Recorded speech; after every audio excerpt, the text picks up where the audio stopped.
കൊടുത്താലും മതിയാവും കേട്ടോ. നമ്മൾ ഡയബറ്റീസ് പേഷ്യൻറ്റിനൊക്കെ കൊടുക്കുമ്പോൾ ജാഗറി പൗഡർ ചേർക്കേണ്ട ആവശ്യമില്ല. വെറുതെ നമ്മൾ ആ കോക്കനട്ട് ഫില്ലിംഗ് മാത്രം നമുക്കതിലേക്ക് വെച്ച് കൊടുത്തിട്ട് സ്റ്റീം ചെയ്തെടുത്തിട്ട് റെഡിയാക്കി എടുത്താൽ നമ്മുടെ സ്നാക്ക് അവസാനമായിട്ട് ലാസ്റ്റായിട്ട് നമുക്കിതിലേക്ക് നമ്മുടെ ഏലക്കാപ്പൊടിയും കൂടെ ചേർത്ത് കൊടുക്കാം. നിങ്ങൾക്കിതിലേക്ക് വേണമെങ്കിൽ ചുക്ക് പൊടിച്ചതോ ജീരകം പൊടിച്ചതോ അങ്ങനെ എന്ത് വേണമെങ്കിലും ചേർത്ത് കൊടുക്കാം കേട്ടോ. ഞാനിവിടെ ഏലക്കാപ്പൊടി മാത്രമേ ചേർത്ത് കൊടുക്കുന്നുള്ളൂ. അങ്ങനെ ഏലക്കാപ്പൊടിയും കൂടെ ചേർത്ത് കൊടുത്തിട്ട് ഒന്നുകൂടെ ഒന്ന് മിക്സ് ചെയ്തെടുത്തിട്ട് നമുക്ക് ഫ്ലെയിം ഓഫാക്കാം.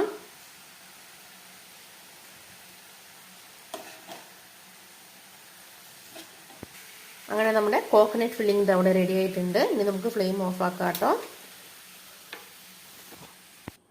അങ്ങനെ ഞാനിതാ ക്യാരറ്റ് എല്ലാം വേവിച്ചെടുത്ത് വന്നിട്ടുണ്ട്. 4 വിസിൽ വന്നിട്ടുണ്ട് ഞാനിത് ക്യാരറ്റ് വേവിച്ചെടുക്കാനായിട്ട്.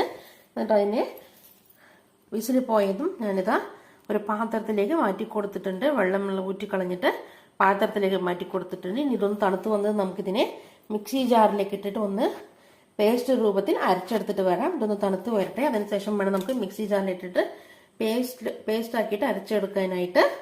അപ്പം ഇതൊന്ന് തണുത്ത് വരട്ടെ.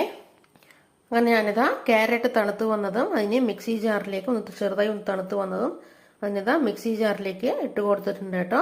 ഇനി നമുക്കിതിനെ പേസ്റ്റ് രൂപത്തിലൊന്ന് അരച്ചെടുത്തിട്ട് വരാം. വെള്ളം ആവശ്യമുണ്ടെന്നുണ്ടെങ്കിൽ ഒരു നുള്ളു വെള്ളവും കൂടെ ഒരു 2-3 ടേബിൾ സ്പൂൺ വെള്ളവും കൂടെ ചേർത്ത് കൊടുത്തിട്ട് ഒന്ന് പേസ്റ്റ് രൂപത്തിൽ അരച്ചെടുത്തിട്ട് വരാം കേട്ടോ.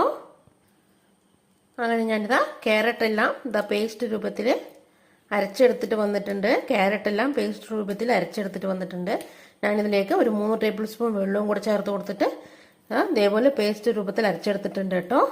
ഇനി നമുക്ക് ഈ ജാറിൽ നിന്ന് ഒരു പാത്രത്തിലേക്ക് ഈ ക്യാരറ്റ് പേസ്റ്റ് ഒരു പാത്രത്തിലേക്ക് മാറ്റി കൊടുക്കാം.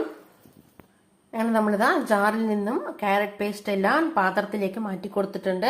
ഇനി നമുക്കിതിലേക്ക് നമ്മുടെ ഫ്ലോർ മിക്സ് എല്ലാം ചേർത്ത് കൊടുക്കാം. 2 കപ്പ് ഗോതമ്പ് പൊടി. നിങ്ങൾക്ക് വേണമെങ്കിൽ ഈ അരിപ്പൊടി ചേർത്ത് കൊടുക്കേണ്ട ആവശ്യമില്ല. ഗോതമ്പ് പൊടി തന്നെ ഒരു 3 കപ്പ് ചേർത്ത് കൊടുത്താലും മതിയാവും കേട്ടോ. 2 കപ്പ് ഗോതമ്പ് പൊടി ചേർത്ത് കൊടുത്തിട്ടുണ്ട്. അതിലേക്ക് ഞാനിതാ 1 കപ്പ് അരിപ്പൊടിയും കൂടെ ചേർത്ത് കൊടുക്കുന്നുണ്ട്. നിങ്ങൾക്ക് കപ്പളവില്ല എന്നുണ്ടെങ്കിൽ ഗ്ലാസ് അളവിൽ എടുത്താലും കുഴപ്പമൊന്നുമില്ല കേട്ടോ. അങ്ങനെ 1 കപ്പ് അരിപ്പൊടിയും 2 കപ്പ് ഗോതമ്പ് പൊടിയും കൂടെ ചേർത്ത് കൊടുത്തിട്ടുണ്ട്. ഇനി ഇതിലേക്ക് ഈ മാവ് കുഴച്ചെടുക്കാനായിട്ട് ആവശ്യമുള്ള ഉപ്പും കൂടെ ചേർത്ത് കൊടുക്കാം. ഞാനിവിടെ 1 ടീസ്പൂൺ ഉപ്പ് എടുത്തിട്ടുണ്ട്. അതും കൂടെ ചേർത്ത് കൊടുത്തിട്ട് നന്നായിട്ടൊന്ന് കുഴച്ചെടുക്കാം. 1 ടേബിൾ സ്പൂൺ നെയ്യും കൂടെ ഇതിലേക്ക് ചേർത്ത് കൊടുത്തിട്ട് നന്നായിട്ടൊന്ന് കുഴച്ചെടുത്തിട്ട് വരാം കേട്ടോ. അങ്ങനെ ഞാനിതാ 1 ടേബിൾ സ്പൂൺ നെയ്യും ഒരു 3-4 ടേബിൾ സ്പൂൺ വെള്ളവും കൂടെ ചേർത്ത് കൊടുത്തിട്ട് നമ്മുടെ മാവ് ഈ രൂപത്തിൽ കുഴച്ചെടുത്തിട്ട് വന്നിട്ടുണ്ട് കേട്ടോ. ഇനി നമുക്ക് ഈ മാവിനെ ഈ ഇലയിലേക്ക് വെച്ച് കൊടുത്തിട്ട് കൈ കൊണ്ടൊന്ന് പ്രസ് ചെയ്ത് അടയുടെ ഷേപ്പിൽ പരത്തിയെടുക്കാം. ഞാനിത് വാഴ ഇലയിലേക്ക് കുറച്ച് നെയ്യ് സ്പ്രെഡ് ചെയ്ത് വെച്ചിട്ടുണ്ട്. കൈ കൊണ്ട് തന്നെ ഇങ്ങനെ സ്പ്രെഡ് ചെയ്ത് വെച്ചിട്ടുണ്ട്. അല്ലെങ്കിൽ നിങ്ങൾക്ക് ഒരു ബ്രഷ് എടുത്താലും അങ്ങനെ നെയ്യ് സ്പ്രെഡ് ചെയ്ത് കൊടുക്കാം. ഞാനിവിടെ കൈ കൊണ്ട് തന്നെ ഒരു ശകലം നെയ്യ് സ്പ്രെഡ് ചെയ്ത് കൊടുത്തിട്ടുണ്ട്. ഇനി നമ്മുടെ ഇതിൽ നിന്നും കുറച്ച് മാവ് എടുത്തിട്ട് നമ്മുടെ ഈ ഇലയിലേക്ക് വെച്ചിട്ടൊന്ന് അടയുടെ ഷേപ്പിൽ പരത്തിയെടുക്കാം കേട്ടോ.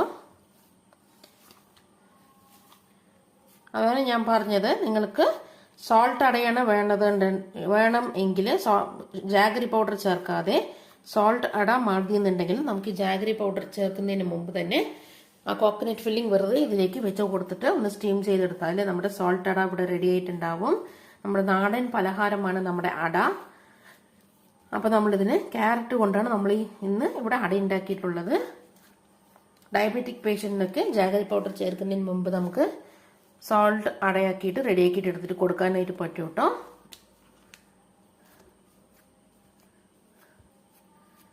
ജാഗറി പൗഡർ ചേർക്കാതെ വെറുതെ കോക്കനട്ട് മാത്രം ഇട്ടിട്ട് നമുക്ക് ഷുഗർ വേണ്ടാത്തവർക്ക് ഇതേപോലെ അട ഉണ്ടാക്കിയിട്ട് കൊടുക്കാനായിട്ട് പറ്റും. കൈ കൊണ്ട് നല്ല നൈസിൽ പരത്തിയെടുക്കുക. പരത്തിയെടുത്ത ശേഷം നമ്മുടെ ഈ കോക്കനട്ട് ഫില്ലിംഗ് ഇതിലേക്ക് വെച്ച് കൊടുക്കുക. അങ്ങനെ നമ്മളിതാ പരത്തിയെടുത്തിട്ടുണ്ട്.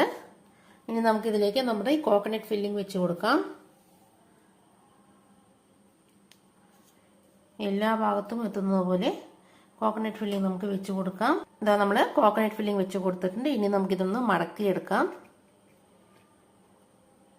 ഇതേപോലെ മടക്കിയെടുക്കാം കേട്ടോ. അങ്ങനെ നമ്മുടെ ക്യാരറ്റ് അട ഇതവിടെ സ്റ്റീം ചെയ്യാനായിട്ട് ഇനി വയ്ക്കാൻ പോവുകയാണ്. അങ്ങനെ നമ്മുടെ ഒരു ഫില്ലിംഗ് ഇവിടെ റെഡി ആയിട്ടുണ്ട്. ഇനി നമുക്ക് ഇഡ്ഡലി പാത്രത്തിലേക്ക് ആവശ്യത്തിനുമുള്ള വെള്ളം ഒഴിച്ച് കൊടുത്തിട്ട് നമുക്കിത് ഒന്ന് സ്റ്റീം ചെയ്തെടുക്കാം. ആവി കയറ്റിയെടുത്താൽ നമ്മുടെ അട ഇവിടെ റെഡി ആയിട്ടുണ്ടാവും. നാടൻ പലഹാരമായ ക്യാരറ്റ് അട ഇവിടെ റെഡി ആയിട്ടുണ്ടാവും. നമ്മൾ സാധാരണ വൈറ്റ് കളറിലുള്ള സാധാ അടയാണ് കണ്ടിട്ടുള്ളത്. ഇത് നമ്മൾ ക്യാരറ്റ് വെച്ച് ഉണ്ടാക്കിയിട്ടുള്ളതാണ് കേട്ടോ. അപ്പോൾ നമുക്കിനി ബാക്കിയുള്ളതെല്ലാം ഇതേപോലെ ചെയ്തെടുത്തിട്ട് വരാം. ഇതേപോലെ മാവെടുക്കുക, കൈകൊണ്ട് പരത്തി വാഴയിലേക്ക് വെച്ചിട്ട് കൈകൊണ്ട് പരത്തിയെടുക്കുക. അതിനുള്ളിലേക്ക് കോക്കനട്ട് ഫില്ലിംഗ് വെച്ച് കൊടുക്കുക. എന്നിട്ട് അതേപോലെ തന്നെ മടക്കിയെടുത്തിട്ട് നമുക്ക് സ്റ്റീം ചെയ്തെടുക്കാവുന്നതാണ്. നമുക്കിനി ബാക്കിയുള്ളതെല്ലാം ഇതേപോലെ റെഡിയാക്കി എടുത്തിട്ട് വരാം കേട്ടോ.